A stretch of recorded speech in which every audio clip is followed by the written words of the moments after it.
ഇപ്പോൾ രാഷ്ട്രീയ നിരീക്ഷകൻ ഷാബു പ്രസാദ് കൂടി ടെലിഫോൺ ലൈൻ ചേരുന്നുണ്ട്. ശ്രീ ഷാബു പ്രസാദ്, മുഖ്യമന്ത്രി ഇപ്പോൾ വിദേശത്തേക്ക് പോവുകയാണ്, അതും ചികിത്സയ്ക്കായി. എങ്ങനെ പ്രതികരിക്കുന്നു? നമ്മുടെ മുഖ്യമന്ത്രിയല്ലേ, അദ്ദേഹത്തിന് ലോകത്തിലെ ഏറ്റവും മികച്ച ചികിത്സ കിട്ടിയ ആരോഗ്യ സൗഖ്യത്തോടുകൂടി ഇങ്ങനെ ആയിരത്താണ്ട് വാഴ്ത്തത് നമ്മുടെ കേരളത്തിലെ ഓരോ പൗരന്മാരുടെയും ആവശ്യമാണല്ലോ. നമ്മുടെയൊക്കെ അതൊക്കെ ചെയ്യേണ്ടത് നമ്മുടെയൊക്കെ ഉത്തരവാദിത്വമാണല്ലോ. തീർച്ചയായിട്ടും മുഖ്യമന്ത്രിക്ക് ഏറ്റവും മികച്ച ചികിത്സ തന്നെ ലഭിക്കട്ടെ എന്നുള്ളത് അത് നമ്മുടെ ആവശ്യമാണ്, അത് നടക്കട്ടെ. പിന്നെ നിങ്ങളുടെ ഈ ചോദ്യത്തിന് പറഞ്ഞാൽ ഇപ്പം അദ്ദേഹം എന്തിനാണ് അമേരിക്കയിൽ പോകുന്നത്? ഈ കേരളത്തിലെ ആരോഗ്യ മേഖലയിൽ ഇത്ര വലിയ ഗുരുതരമായ പ്രശ്നങ്ങൾ നേരിടുമ്പോൾ മുഖ്യമന്ത്രി എന്തിനാണ് വിദേശത്ത് ചികിത്സയ്ക്ക് പോകുന്നത് എന്നൊക്കെയുള്ള പിന്തിരിപ്പൻ, മൂരാച്ചി, ബൂർഷ്വ ചോദ്യങ്ങളെയൊന്നും ഇവിടെ കേരള ജനത പൂർണ്ണമായിട്ടും അവഗണിച്ചു കളയണം എന്നാണ് എൻ്റെ അഭിപ്രായം. കാരണം ഇവിടുത്തെ ഒരു സാധാ പൗരന്റെ ജീവന്റെ വിലയൊന്നും അല്ല മുഖ്യമന്ത്രി എന്ന് പറയുന്ന പിണറായി വിജയൻ എന്ന് പറയുന്ന വ്യക്തിയുടെ ഉള്ളത്. കാര്യം അദ്ദേഹം എന്തായാലും തലയിൽ സ്ലാബ് വീണും ആശുപത്രിയുടെ മെഡിക്കൽ കോളേജിന്റെ ഫാൻ പൊട്ടി വീണുവെന്നും മരിക്കാൻ ആഗ്രഹിക്കുന്നില്ല. അങ്ങനെ പാടില്ലല്ലോ. അതായത് പണ്ട് ഇതേപോലെ ഇദ്ദേഹത്തിന്റെ മുൻഗാമിയായിരുന്ന കമ്മ്യൂണിസ്റ്റ് മുഖ്യമന്ത്രി പറഞ്ഞത് നമുക്ക് ഓർമ്മയുണ്ട്. ജീവനിൽ കൊതിയുള്ളവരാരെങ്കിലും കേരളത്തിലെ ആശുപത്രി കിടക്കുവോ എന്ന അദ്ദേഹത്തിന്റെ ഒരു ലണ്ടൻ ചികിത്സയെ പറ്റിയോ പറഞ്ഞപ്പം അദ്ദേഹം പറഞ്ഞ ആ ഒരു ആപ്തവാക്യം നമ്മളിവിടെ വളരെ ബഹുമാന ഭക്തിപൂർവ്വം സ്മരിക്കുകയാണ്.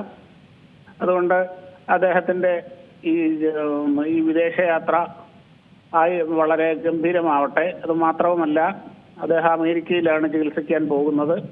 തീർച്ചയായും മുതലാളിത്തത്തിനെതിരെയും സാമ്രാജ്യത്വത്തിനെതിരെയും പോരാടേണ്ടത് അവരുടെ ആയുധങ്ങൾ ഉപയോഗിച്ചുകൊണ്ട് തന്നെയാണ്, അവരുടെ റിസോഴ്സസുകൾ ഉപയോഗിച്ചുകൊണ്ട് തന്നെയാണ് എന്ന ആ മഹത്തായ മാർക്സിയൻ തത്വചിന്ത അദ്ദേഹം ഇവിടെ നടപ്പാക്കുന്നു. അത് അങ്ങനെയാണ് യഥാർത്ഥ കമ്മ്യൂണിസം നിലവിൽ വരേണ്ടത് എന്നുള്ളതും ഇവിടെ നമ്മൾ ഓർക്കണം. അതിന്റെ ഭാഗമായിട്ടാണ് അദ്ദേഹം പോകുന്നത്. അല്ലാതെ സാമ്രാജ്യത്വത്തിന്റെ ഒരു തെമ്മാടി രാജ്യമായ അമേരിക്കയുടെ സഹായം തേടിയല്ല. സത്യത്തിൽ അമേരിക്കൻ എന്ന സാമ്രാജ്യത്വത്തെ അവരെ തന്നെ ഉപയോഗിച്ചുകൊണ്ട് തകർക്കുക എന്ന മഹത്തായ ഒരു ആദർശ ലക്ഷ്യം അതിന്റെ പിന്നിലുണ്ട്. അതിന് അദ്ദേഹത്തിന് എല്ലാ ആശംസകളും നേരുന്നു. ശ്രീ ഷാബു പ്രസാദ്, താങ്കൾ പറഞ്ഞതുപോലെ ചികിത്സ ഇതിനു മുൻപും പോയിട്ടുള്ളതാണ്, പുറത്ത് ചികിത്സ പോകുന്നു, അതൊക്കെ ശരി തന്നെ. പക്ഷെ അത് ഈ ഒരു സമയം, അതായത് നമുക്കറിയുന്നത് പോലെ കോട്ടയം മെഡിക്കൽ കോളേജിലെ സംഭവം, മറ്റു മെഡിക്കൽ കോളേജുകളിലെ സംഭവങ്ങളൊക്കെ നിലനിൽക്കുന്ന ഒരു സാഹചര്യം കൂടി ഉണ്ടല്ലോ. ഈ സമയത്ത് ഈ സർക്കാർ തന്നെ പറയുന്നത് കൂടുതൽ ആളുകൾ ഇപ്പോൾ സർക്കാർ ആശുപത്രികളെ ആശ്രയിക്കുന്നുണ്ട്, കേരളത്തിലെ ആരോഗ്യ മേഖല നമ്പർ 1 ആണെന്നൊക്കെ പറയുമ്പോൾ പിന്നെ എന്തുകൊണ്ട് വിദേശത്തേക്ക് പോകുന്നു എന്നുള്ളൊരു ചോദ്യമുണ്ടല്ലോ. ഇല്ല, അത് ശരിയാണ്. എല്ലാവരും നമ്മളതിനെ അങ്ങനെയല്ല കാണേണ്ടത്. എന്ന് പറഞ്ഞാൽ കേരളത്തിലെ ആരോഗ്യ മേഖല, കേരളത്തിലെ ആശുപത്രികൾ എന്നൊക്കെ പറയുന്നത് ബ്ലഡി ജനത്തിന് വേണ്ടി മാത്രമുള്ളതാണ്. അല്ലാതെ ഇത് നാട് ഭരിക്കുന്ന മുഖ്യമന്ത്രിക്കും മന്ത്രിമാർക്കും ഒക്കെ ഒന്നുമുള്ള അതല്ല. അത് മനസ്സിലാക്കി സംസാരിക്കണം. അതൊക്കെ മനസ്സിലാക്കാനുള്ള വിവേകമൊക്കെ കേരളത്തിലെ ജനങ്ങൾക്കുണ്ടെന്നേ. അതൊക്കെ വളരെ ദുരുദ്ദേശത്തോടെയുള്ള നിങ്ങളുടെ ചോദ്യങ്ങളാണ്. അതൊക്കെ മാധ്യമങ്ങളും ഈ പ്രതിപക്ഷമൊക്കെയുള്ള അവരെല്ലാവരും ഈ സാമ്രാജ്യത്വത്തിന്റെയും കുത്തക മുതലാളിത്തത്തിന്റെയും ഒക്കെ ബൂർഷ്വ പിണിയാളുകളായിട്ട് നിന്നുകൊണ്ടത് കൊണ്ടാണ് ഇങ്ങനെയുള്ള ചോദ്യങ്ങൾ വരുന്നത് തന്നെ.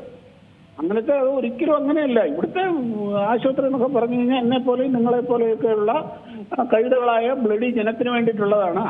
ചിലപ്പോൾ ലാബ് പൊട്ടി വീണെന്നവരും ആള് ചെത്തുന്നവരും ചിലപ്പം ആശുപത്രിയിൽ സൂചി കിട്ടിയില്ല എന്ന് വരും. അവരൊക്കെ അതിന് വിധിക്കപ്പെട്ടവരാണ്. ആ ലെവലിലൊന്നും മഹാനായ മുഖ്യമന്ത്രിയെ കാണാനേ പാടില്ല, കമ്പയർ ചെയ്യാൻ പോലും പാടില്ല. ശരി, എന്തായാലും വളരെ നന്ദി ശ്രീ ഷാബു പ്രസാദ് പ്രതികരിച്ചതിന്. ഏറ്റവും പുതിയ വാർത്തകളും വിശേഷങ്ങളും വിരൽത്തുമ്പിലറിയാൻ സീ മലയാളം ന്യൂസ് എല്ലാ ഡിജിറ്റൽ പ്ലാറ്റ്ഫോമുകളിലും ലഭ്യം.